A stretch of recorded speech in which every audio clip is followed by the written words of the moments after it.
नमस्कार, आदाब दोस्तों, हिंद वॉइस में आपका स्वागत है। मैं हूं इकराम। पिछली खबर में मैंने आपको बताया था कि अर्णव गोस्वामी को गिरफ्तार कर लिया गया है। रिपब्लिक भारत टीवी के जो एडिटर इन चीफ है उनको गिरफ्तार किया है बुधवार की रात। पुलिस उनके घर पहुंची, गेट खुलवाया तो बाहर आने से मना कर रहे थे। पुलिस अंदर पहुंची, पीछे मीडिया भी था और बहुत सारे मीडिया संस्थान भी थे।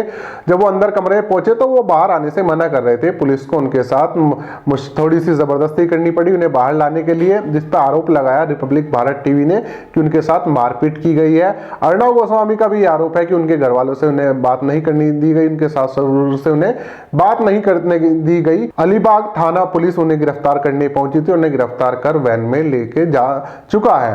अब मामला सामने पहले ये आ रहा था निकल के, जैसे मैंने आपको बताया था कि टीआरपी का कुछ मामला है, वो मामला तो चल ही रहा है, लेकिन ये गिरफ्तारी उसकी वजह से नहीं हुई है।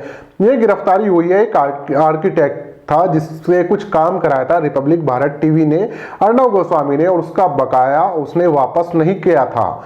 क्योंकि अब ये जो नई जांच शुरू हुई है जिसके चलते इनकी गिरफ्तारी की गई है, तो मामला सामने यही आ रहा है कि उसकी बेटी ने दोबारा शिकायत दर्ज कराई थी और जो गृह मंत्री हैं अनिल देशमुख, उन्होंने जांच के आदेश दिए थे कि भाई नई तरह से जांच की जाए।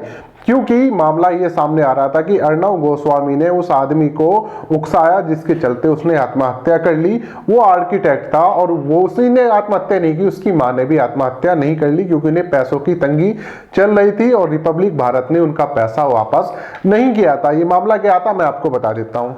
तो एक आर्किटेक्ट थे अनव्य नाइक, जो आर्किटेक्ट के चलते जिन्हें कुछ कॉन्ट्रैक्ट मिला था रिपब्लिक की तरफ से, अर्णव गोस्वामी की तरफ से, और जिसका पैसा काफी सारा पैसा था जो अर्णव गोस्वामी ने वापस नहीं किया था, जिसके चलते वो डिप्रेशन में आ गए थे और वो और उनकी मां ने आत्महत्या कर ली थी, जैसे कि अनव्य नाइक की बेटी अदन्या नाइक का आरोप है। और फिर उसके बाद इन्होंने दोबारा से जांच के लिए अपनी शिकायत दर्ज कराई कि कहा गया कि 2018 में उनकी शिकायत पर कोई कार्रवाई नहीं की गई थी, क्योंकि मेरे जो बाप थे और उनकी दादी थी वो प्रेशर में आ गए थे, घर में पैसों की तंगी थी, जिसके चलते उन्होंने आत्महत्या कर ली थी। तो इस नई मामले की जांच के लिए कई बार इन्हें नोटिस भेजेगा अर्णव गोस्वामी को, तो उसी के चलते इनकी गिरफ्तारी की गई है। टीआरपी का मामला जो चल रहा है वो तो चल ही रहा है, उसमें भी कई सारे संपादक जो गिरफ्तार किए जा चुके हैं। हरिद्वार से लेकर देश के तमाम अलग अलग हिस्सों में टीआरपी से जुड़े बहुत सारे लोगों की गिरफ्तारी की गई थी। उस मामले में भी नोटिस मिला हुआ है अर्णव गोस्वामी को। तो अर्णव गोस्वामी की मुश्किलें जो है फिलहाल वो लगातार बढ़ती जा रही है।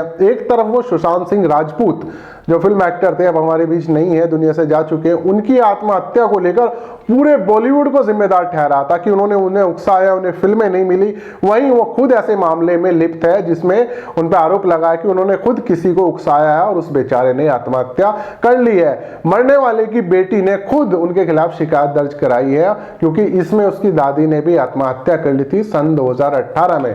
अब देखते हैं अर्णव गोस्वामी इस केस से कैसे बचते हैं, कौन उन्हें बचाता है, क्योंकि अभी तक ये मान के चल रहा था कि उनको कहीं ना कहीं किसी बड़े आदमी का सपोर्ट है, सत्ता पक्ष का समर्थन उनके साथ मिला हुआ है। इसी दिन आए दिन चलते वो किसी को भी मीडिया अपने स्टूडियो में बैठकर वहां से धमका देते हैं और किसी भी मुद्दे को एक ज्वलनशील मुद्दा बनाकर लोगों के सामने पेश कर देते हैं। चाहे आपका जमात का मामला हो, चाहे सुशांत का मामला हो, चाहे जो पालघर में साधुओं की हत्या हुई थी उसमें विपक्ष को घेरने का काम उन्होंने जिस तरह से किया था और उन पर आरोप लगाए थे, सोनिया गांधी पर जिस तरह से आरोप लगाए थे, तो वो उनकी पत्रकारिता पर बहुत सारे लोगों ने सवाल खड़े किए थे कि जिस तरह की पत्रकारिता अर्णव गोस्वामी कर रहे हैं वो सिर्फ और सिर्फ समाज में नफरत फैलाने का काम कर रही है। अब अर्णव गोस्वामी की गिरफ्तारी हो चुकी है। रिपब्लिक भारत के जो बाकी के पत्रकार हैं वो चिल्ला रहे हैं टीवी पर, देखते हैं उनके चिल्लाने से कितना असर पड़ेगा।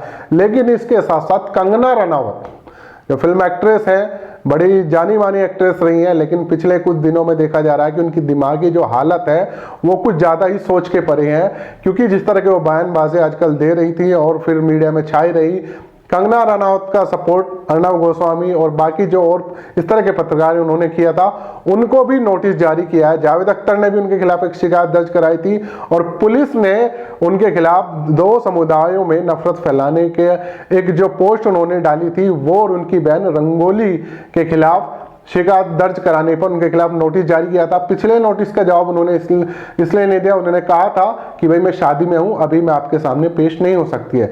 लेकिन पुलिस ने 11-12 तारीख का फिर उन्हें टाइम दिया, 11 नवंबर 12 नवंबर का, कि आप आए और अपना पक्ष रखें, आपने ये बयानबाजी क्यों की थी और ये पोस्ट किस बेस पे आपने डाली। तो यानी कि मुश्किलें उनकी भी बढ़ रही हैं, उनके खिलाफ भी नोटिस जारी की गई है, कई सारे लोगों ने उनके खिलाफ शिकायत भी दर्ज कराई है कि ये जो है समुदाय को बांटने का काम कर रही हैं। मुंबई में बांद्रा मजिस्ट्रेट उन्होंने भी कंगना रनौत के खिलाफ एफआईआर दर्ज कराने के आदेश दिया था। यानी कंगना रनौत की मुश्किलें भी बढ़ रही हैं, जैसे अर्नब गोस्वामी की बढ़ रही है। अर्नब गोस्वामी गिरफ्तार हो चुके हैं, किसी भी वक्त कंगना रनौत भी गिरफ्तार हो सकती है अगर वो 10 और 11 नवंबर को पुलिस के सामने पेश नहीं होती, अपना पक्ष नहीं रखती हैं। वो और उनकी बहन रंगोली, क्योंकि वो भी अपने भड़काऊ भाषण के लिए आजकल जानी जाती हैं, कुछ भी लिख देते हैं, किसी को भी टारगेट करके लिख सकते हैं, किसानों को आतंकवादी बता देती हैं या जमातियों को जिहादी, जो जिसको जो बोलता है, जुबान पे कोई कंट्रोल नहीं है, जिसको जो चाहे बोल सकते हैं। कि आप लोगों को क्या कहना है कि क्या कंगना रनौत की गिरफ्तारी होगी, नीचे कमेंट कर सकते हैं। साथ ही इस खबर को ज्यादा से ज्यादा शेयर कर सकते हैं और मिलता हूं आपसे अगले अपडेट में।